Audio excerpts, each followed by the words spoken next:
Hey everybody, Josh RV Nerd here at Bish's RV today with something that's a little more of a camper than a glamper. This is a Viking 272RLS, and it's actually what Coachman calls, because Viking's a member of the Coachman family, they call it the Viking Ultralite series. Now, when you hear ultralight, the funny thing is there's no specific definition of that. I don't know about you though, but what I picture when I hear that is fiberglass and aluminum framing and lamination. I don't picture a stick and tin camper. But this trailer, it's of a good size. It's a stick and tin type construction, which is typically considered heavier, is less than 6,000 pounds dry weight. Barely, but basically 6,000 pounds. That is not too bad. Now, the way they've accomplished that is by being basically just a little cleaner and streamlined with a lot of their things. Viking is, I think the best way I can describe it, kind of like a little brother to the Catalinas that you're probably, if you watch this channel regularly, you see those come out all the time.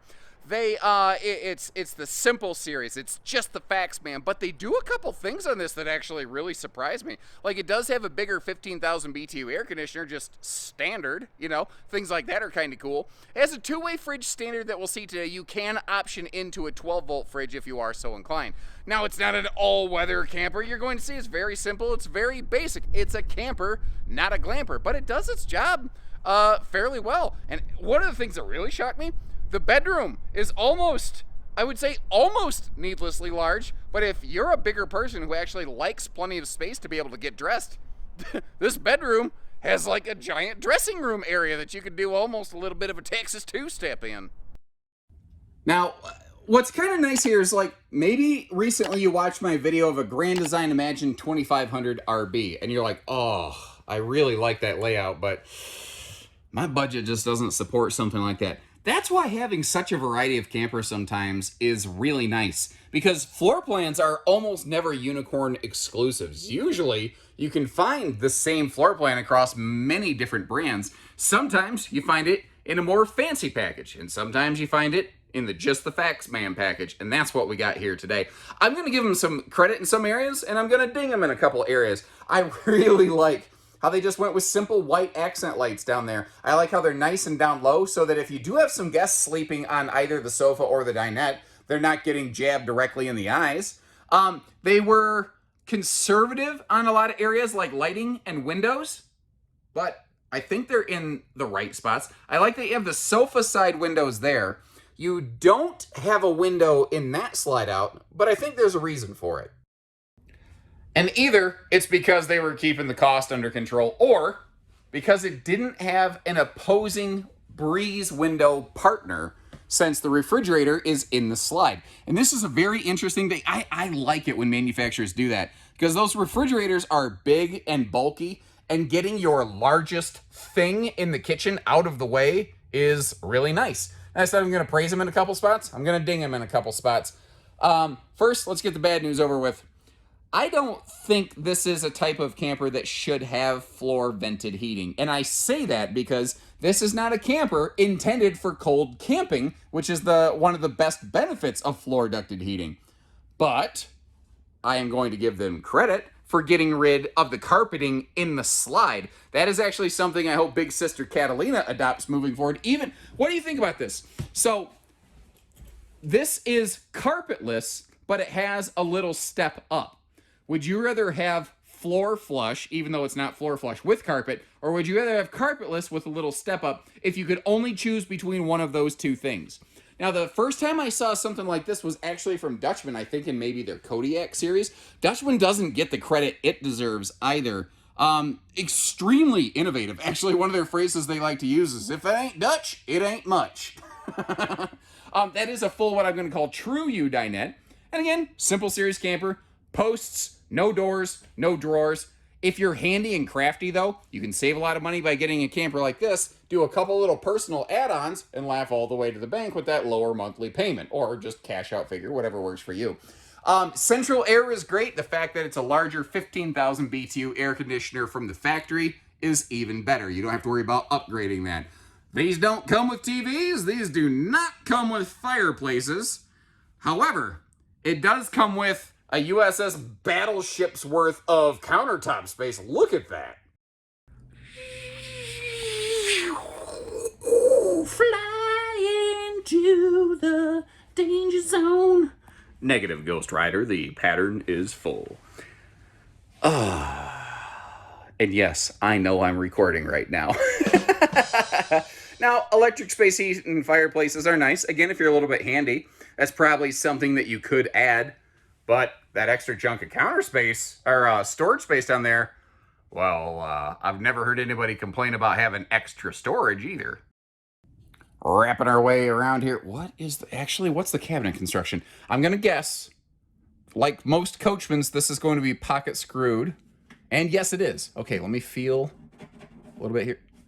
Is that all wood? What? Okay, so here's a way that you can tell what kind of cabinets a camper has. Put your phone in selfie mode and look back there. What do we got on this? Okay, it felt like all wood when I scratched on it, and I'm like, there's no way. You don't tend to find that until you get in some very swanky trailers, and frankly, into a lot of luxury fifth wheels.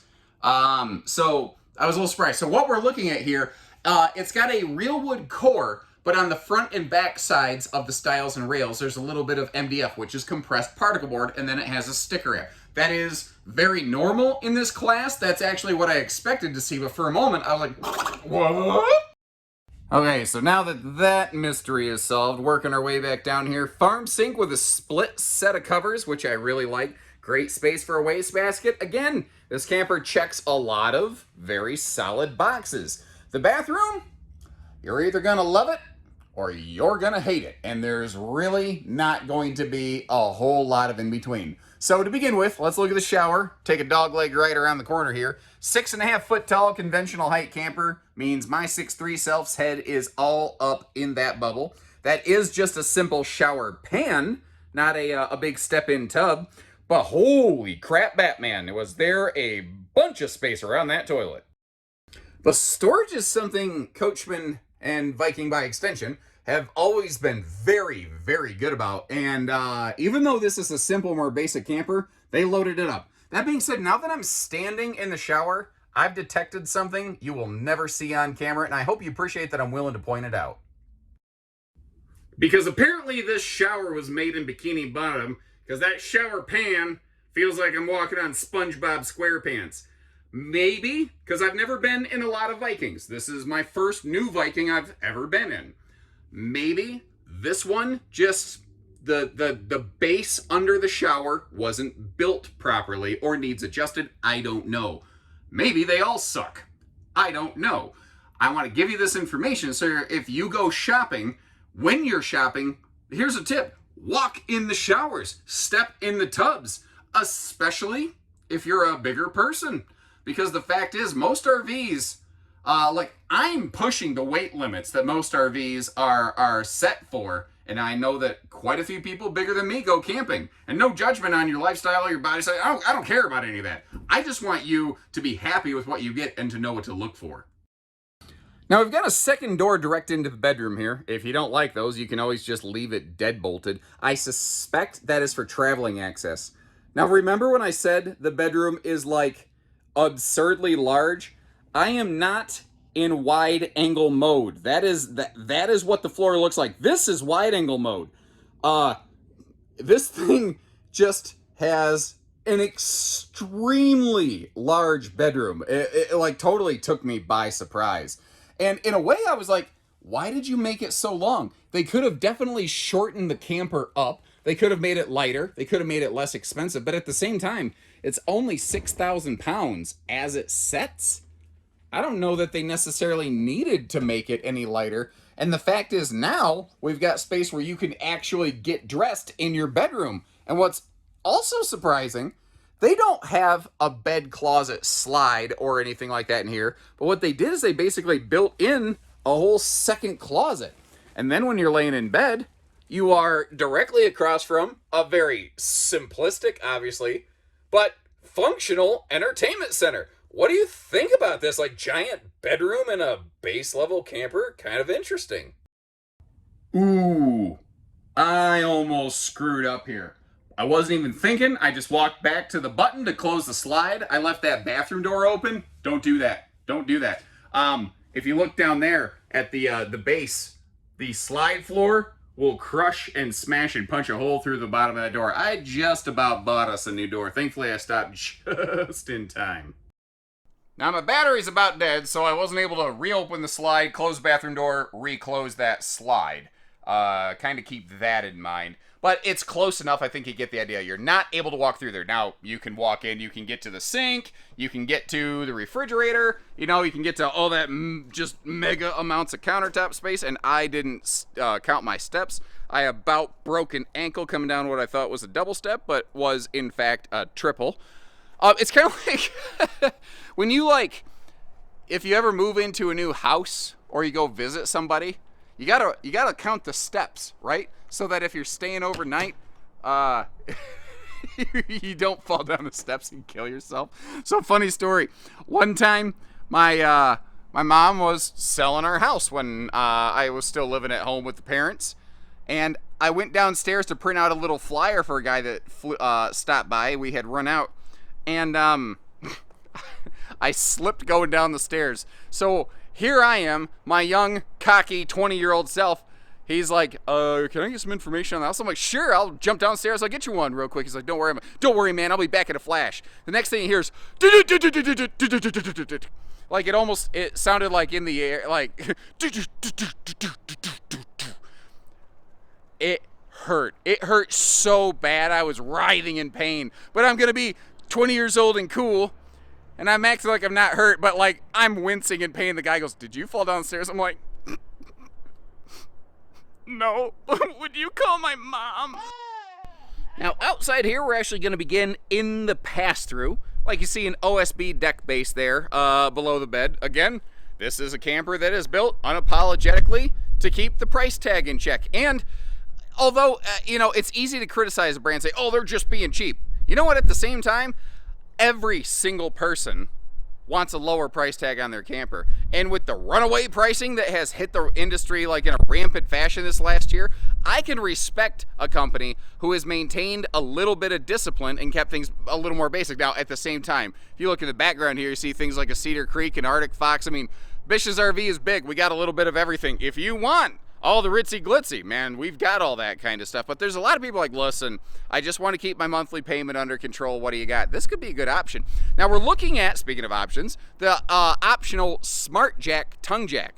I believe this would actually normally have a manual jack. So it's a power jack upgrade, but the Smart Jack aspect of it. I was first introduced to those like from Rockwood. Basically, you can have a programmable memory on it. It can remember the height at which you hitched or unhitched last, so that, you know, all you do is push the button and the trailer gets itself to the proper height, so you can just back under it. Now, in the corner of the kitchen space, there was a chunk of countertop area that below you couldn't get to the storage. So they made a little mini camp kitchenette outdoors here with that little griddle station. Now, admittedly, if you're cooking and you want to reach back here into Dad's medicine cabinet, whether you need a bottle of water or a barley pop, you're going to want to make sure you don't burn yourself. But as you see, you know, my clumsy idiot self reached right over that just fine there. Moving our way back here, another option that we're looking at. Normally, this would have the metallic fold-out stable steps like you saw in the front bedroom. The solid steps that we're looking at is one of the options available. As I point out in an increasing number of videos lately, it seems, a lot of manufacturers have gone away from windows in the doors. It's 1,000% price point related. They're trying to keep the price point of their RVs in check, and windows cost money. At least where they did put windows in this, they're tinted and they do open for airflow. She's camera ready. The roof is walkable. And sorry, folks, as far as I know, there is neither a factory option for a ladder, nor is there prep in the wall to add a ladder. Although, sometimes you don't see things like slide awning prep. Usually that stuff we could still add. That ain't real hard. And again, like I said, this is kind of like a sister to a Catalina, where you see like the metallic fender flares. I really like those because they're not going to get brittle and flimsy when exposed to weather. They're going to hold up pretty nicely. The sewer outlet at least is nice and high up off the ground, and it is a singular sewer outlet, which I do enjoy. Full outside hot cold utility shower above, which I think is in a good location given where your sewer stuff is at. The underbelly though, it's completely not enclosed or heated or anything like that. Once again, This is just a camper, not a fancy full-time and glamper. Now the funny thing with Viking is there's like the Viking single axles, then there's some that are there's like 4 micro segments of the Viking series, then you go up to their tandem axle stuff, and it's not really clear which one's which, and sometimes their standards and options change a little bit. But I thought that this would be kind of a nice introduction to these, and I knew that this was not going to be our most watched video. But I don't record things just because I think that one's gonna get a lot of views. Like, I don't get paid based off YouTube monetization, you know, that's not how I'm feeding my family. I want there to be something for everybody on this channel, from pop-ups to diesel pushers and everything in between, although I definitely got to work on getting some diesel pushers recorded, but you get the idea. Not everybody needs ritzy glitzy. Some people need just trusty rusty. So whether it's big, small, fancy, or basic, hope you know we'll always have something here for you. I'm being blinded by the light over here, getting all revved up like a deuce.